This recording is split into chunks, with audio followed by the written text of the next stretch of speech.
Just wanted to show how windy it is right here now.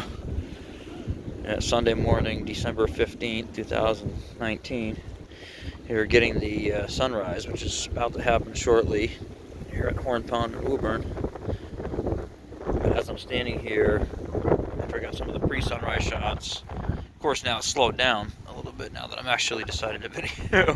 But you can still see some of the ripple effect right here in the water. This is great. It's only about 43 degrees actual, but with the wind it feels about 23. So yeah, here, now it's picking up again a little bit. Yeah, look at that. That's some crazy winds going on here.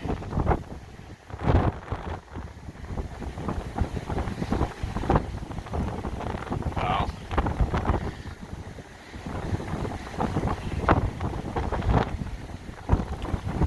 Look at my backpack, is almost coming off my shoulder here.